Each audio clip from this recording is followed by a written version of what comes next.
Mu kiganiro c'ejo twaravuze ko tugiye kwinjira amasengesho yo gusenga tubohoza ubugingo bwacu, ibintu vyacu ndetse n'ivy'imiryango yacu.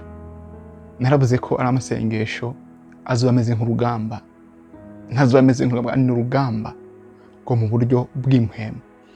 Uyu munsi ngiye gusangira namwe ibintu bikeya bidufasha kumva no gutahura mu kwitegurira amasengesho tuzotangura mu ndwiza. Irya ndwi kuva ku munsi wa mbere gushika ku munsi wa gatanu azoba ari imisi 5 yo kugwana intambara yo kwinjira munsi y'umwiza, tugwana tugarura ivyacu, dusambura, dukurayo ivy'abacu n'abacu mu buryo butandukanye, batarakizwa, dushaka ko bakizwa, ivyo twanyazwe, ivyacu tubona biriko birononekara atari ubugombe bw'Imana, ubugombe bw'abadayimoni n'ibindi vyinshi bitandukanye bitewe n'ubugombe bw'Imana. Ni vyiza ko dusenga aya masengesho, tugiye gutangura gusenga mu vy'urugamba canke amasengesho yose twosenga muri ntumbero yo kugwana n'ububasha bw'umwiza mu byo kubohoza, dufise ugutahura kw'icyo. Bwa mbere na mbere ni vyiza ko dutahura abo turibo, turi bande. Turi abakizwa bakijijwe urupfu rw'ibihe bidashira, vyabaye ryari igihe tuvuka ubwa kabiri twakira Kristo nk'umwami n'umukiza mu bugingo bwacu. Ijambo ry'Imana muri Yohana 1:12 rivuga ngo ariko abamwakiriye bose yabahaye ububasha bwo gucika abana b'Imana, nibo bizeye izina ryiwe. Tumaze kwakira Kristo Yesu duhabwa ububasha, haba transition plutôt yo kwimugwa, tucatura tugiha ubugingo bwacu Kristo. Muri ya mwanya haba transition yihuse, tukimugwa tuva mu bubasha canke tuva mu mwisi y'umwiza canke mu bwami bw'umwiza, bwami bwa Satani, tuja mu bwami bw'umuco. Muri iyo transition rero, tumaze kuja mu bwami bw'umuco canke mu bwami bwa Kristo, tuba twitwa abana b'Imana. No kumenya ko turi abana b'Imana, no kubibamwo, apana kubimenya gusa bango no ndumukizwa ndakurikira Kristo, ndi umwana w'Imana, no ukabibamwo. Mbega umwana w'Imana ameze gute? Mbega umwana w'Imana abaho gute? Mbega umwana w'Imana ni giki? Nubwo ubasha afise, nibwo ubasha afise muri ino si. Urabizi, ndi Burundi, iyo ntashi Burundi nkakoresha ID Burundi, hariho ibintu byinshi ngira ko accès nkoresheje ID Burundi, karangamuntu y'u Burundi. Ariko umuntu w'umunyamahanga adafise ko accès, hariho des limites. Umunyamahanga ari Burundi hariho des limites kuri passport yawe afise. Nubwo yoba afise work permit imwemera gukora, ariko haba hariho des limites. Ariko je nk'umurundi, kubera ko mbafite ID canke karangamuntu y'u Burundi, nfite uburenganzira ku bintu byinshi, ko ndi umurundi mbaho ko ni mfise amateka nyemera gukora ibintu byinshi par rapport umunyamahanga ari Burundi. Ndi natwe nk'abana b'Imana muri iyi si, muri ubuzima, hariho ububasha tugira nk'abana b'Imana. Rero kumenya uriwe ndiki, ndi umwana w'Imana, kako naramwakiriye Kristo, mba umwana w'Imana. Kandi ku mwana w'Imana birazana n'ikintu cya kabiri cyo kugiranira imigenderanire na Kristo. Muri iyi minsi hariho imvugo, simvuga ko ni ibintu binga vyamenyerewe, ndaja kuri église nsengera kwa naka, nsengera hanaka, nsengera ngasanga umuntu nta personal relationship na Kristo afise, nta migenderanire yewe ku giti ciwe afise na Kristo. Mwene data, iyo tumaze Kristo tukavuga bwa kabiri, dusaba ko tugira personal relationship na Kristo n'umucunguzi wacu. Iyo personal relationship iza iyo turiko turapratika, dushira mu ngiro ivy'ijambo ry'Imana. Kristo yavuze ngo muzaba abakunzi banje nimwashitsa ivyo mbagera. Nubwo hariho une condition. Après ko tumaze kuvuga bwa kabiri, birasaba ko dushitsa ivyo ijambo ry'Imana ritugera, tugengwa na mpwemu mu mutima, tugakora ivyo Yesu Kristo agomba. aho niho tugira personal relationship with Christ, it is strength, like it is strong, ikomeye. Niho tugira imigenderanire yacu na Kristo ikomeye, iyo dushitsa ibyo ijambo ry'Imana ridusaba, turongorwa n'ijwi ryo mu mutima. Ibyo rero biradufasha, kuko mu ijambo ry'Imana mu Vyakozwe n'ibice 19:15 bitwereka ibyo mpemu ihumanye yishuye abantu bariko barayisenda. Yahabwiye ngo Yesu turamuzi, na Kristo bambe Yesu ndamuzi, na Paulo ndamuzi, ariko mweho muri bande? Bari abantu bagiye gusenda impemu mbi mu muntu, bahagaze bavuga ngo turagusenze mu izina rya Yesu uwo Paulo avuga. Impemu yiramwisha Yesu ndamuzi, na Paulo ndamuzi, mweho sindabazi. Bari abantu bagiye bavuga ngo turabona ko Paulo asenda impemu mbi mu bantu, nakako tuje gupreka, tuje kwigana. Gabo birabiranga ko ntibari bwavuga bwa kabiri, ntibari bwaho ubugingo bwawe Kristo Yesu, kandi ntibari bafise imigenderanire ishitse na Kristo. Rero urugamba tugiye kwinjiramo birasaba ko ufite personal relationship with Christ, ko biradufasha gukura muri maturité spirituelle. Si ico gusa, biradufasha kugaragaza ubuzima bw'Imana muri twebwe, muri society. Kindi kintu naco guhagarara muri autorité y'ico turi muri Kristo Yesu.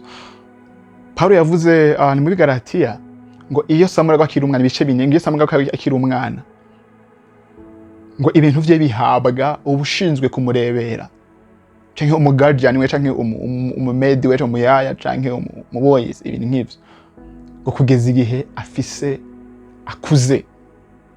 Bisigura ngo ntidukwiye kubabara, ahubwo dukwiye gutahura ko turi abana b'Imana, kandi ko hariho autorité dufise nk'abana b'Imana.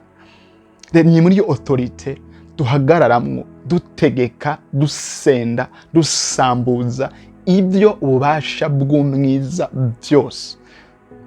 Kristo yaravuze muri Mariko 15, Mark 16:17, Mariko 16:10 navuze ngo kandi ibimenyetso bizokwama biboneka kubizera nibi: bazosenda abadayimoni mu izina ryanje, bazovuga indimi nsha, bazofata inzoka, niba nk'ikintu cica ntaco kizobagena gatoya, bazambika ibiganza ku bagwayi bakire. Kristo yaduhaye ububasha nk'abamwizeye, yaduhaye ububasha bw'uko tuzosenda abadayimoni mu izina ryiwe, tuzofata inzoka. Hari ububasha tugendana. Nsomye ino verse kuvuga ngo hari in autorité tugendana nk'abizeye Kristo. Rero ni muri autorité duhagaramo mu gutegeka, ni autorité tugiye guhagaramo mu gutegeka, mu gusambura, mu kuzana iminyago yari ngo z'abadayimoni, mu gusambura za karande z'imiryango, mu gusambura ikintu cyose kitubereye intambara. Ni autorité tugiye guhagaramo, si kindi kitubashisha. Nta yindi umva ibanga rikomeye no kumenya genda umwana w'Imana, nize Kristo, mfitaniye personal relationship nawe, kandi hari autorité fise, hariho autorité ngenda, hariho ubasha ngenda na muri jewe. Nubwo basha ngiye gukoresha ngo natake nisubize ibyanje, mbwire Satani ni oya Satani, oya wa mademoni, oya wa murozi, ndakwankiye, ndashizeho de limite mu izina rya Kristo. Kandi kamenya ngo ico tegetse cyose uhagaze muri autorité nk'umwana w'Imana kiraba. Niyo tugiye gukoresha muri zimwe. Umva isi y'umwiza y'umurozi cy'abantu bumva ijambo iteko ko ikindi kintu twe tutazi, niko bo baratuzi, barazi pouvoir tugendana, barazabo turako. Ikibaje niko twe tutizi, ntituzi pouvoir tugendana, ntituzi ubushobozi tugendana. Iyo hatkomye ubushobozi tugendana, twohindiye isi. Benshi mwabimenye barakoze ibikorwa byakumiza, kandi bishumva ngo ibikorwa ngo nivyakoze b'Imana, bari atwibi basizwe amavuta. Oya, uwizeye, ndamye ngo uwizeye wese uri muri Kristo, wizeye fitaniye personal relationship nawe, ataco mupana, ububasha urabufise. Dukwiye kubimenya kugira ngo tuje kugwanira urugamba duhagaze neza.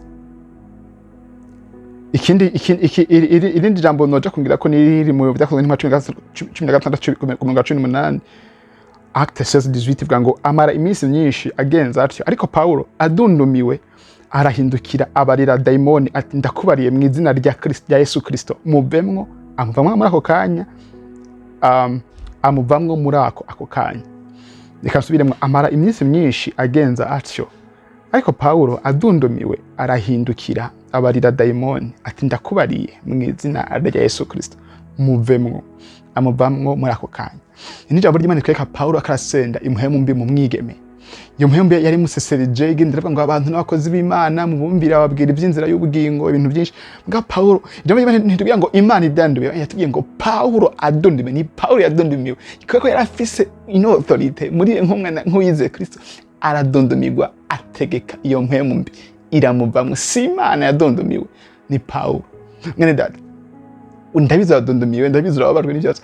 Si Imana igiye guteka mu kibanza cyawe. Nuko Imana yitwa Benson Dahosa yakarapataja kuntu yabona ibintu bimwe baje ngo mana Imana yambwira ngo oya, ndikavuga ngo mana wewe ubikore kwiki Imana hano nkore ahantu Imana ntotaba ububasha ni ubufisi ahubwo we ajisa we kora. Bene data, tekuru tutari no authority kugira ngo tube muri urugamba tugiye kujamwo tudahungabanye, dusenga amasengesho dutahura neza abo turi, dufise personal relationship with Christ hamwe na Kristo, kandi dutahura autorite dufise nk'abana b'Imana. Because umwasi ni satani yaba n'ibindi ndako ibyo ntabo turi, ntabyo biri kuri twebwe. Dufite pouvoir, dufite ububasha burengerwa daimoni. Kristo nta bubasha duganye mu ijuru, yarabudusigiye. Ahubwo yavuze ngo muzokora n'ibiruta mwebwe. Mana ndasenze mu izina rya Kristo Yesu, senge no mwene data umhe utahura, umutahuza aya majambo yibyimbitse, atahura icari, atahure ububasha afise muri wewe kugira ngo abihagararemwo. Si muri ya masengesho yo gusenga gusa, no mu buzima bwa misi yose abihagararemwo, abibemwo, agiranira imigendanishitse nawe, abe mu ijambo ryawe arigenderemwo mu izina rya Yesu Kristo. Ndasengeye n'utarizera, ndasengeye n'utarakwakira, ariko anumbira ikizangena, ndamusengeye ngo ukore ku mutima wiwe, uhindure ubugingo bwiwe kugira ngo nawe akwakire, nawe ubugingo bwihinduke mu izina rya Yesu Kristo. Ndagushimiye, ndagukengurukiye ko ufise umugambi mwiza wo kutumenyesha ico turi, wo kutumenyesha ububasha dufise, kutumenyesha ububasha budukoreramwo uko bungana kugira ngo tubeho tuganza, tubeho ubuzima buri abundante. Ni mu izina rya Yesu nsenzemwo, amen. Yesu aguhezagire. Ako utarakizwa ntugira access kuri ibi bintu soft ikijijwe.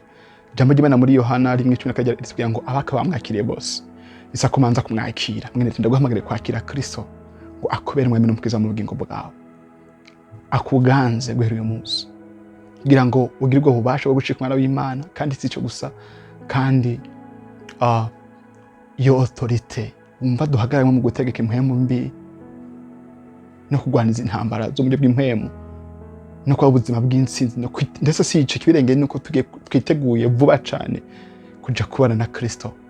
Bishaka gushika inzambe vuze, bishaka gushika urupfu rudutwaye, ntituzi mwana mwatubaho tuzi ko nka biza atari wacu, ariko ivyizego dufise nuko nyuma y'ubuzima hari ubundi buzima. Mwene tutarakira Kristo nimba uvyiringiye, ndashaka gusenga nanje isengesho ati mwami Yesu, uyu munsi ndakwakiriye ngo umbere umwami n'umukiza w'ubugingo bwanje, uharire ibicumuro byanje, ibyo nagenderamwo bibi. Uyu munsi nanje mbe umwana w'Imana kubwo kukwizera, kubwo kukwakira. Ni mu izina rya Yesu Kristo senzemwo, amen. Wese ngana nanje isengesho uze kudukomunika muri commentaire, ndabitaho gutera isoni, canke ndaza gushiraho email muri description kugira ngo uze kuritwandikiraho kugira ngo tugufashe mu ntambwe zikurikira. Yesu abwire neza, Yesu agumugisha, Yesu abane namwe, murakoze.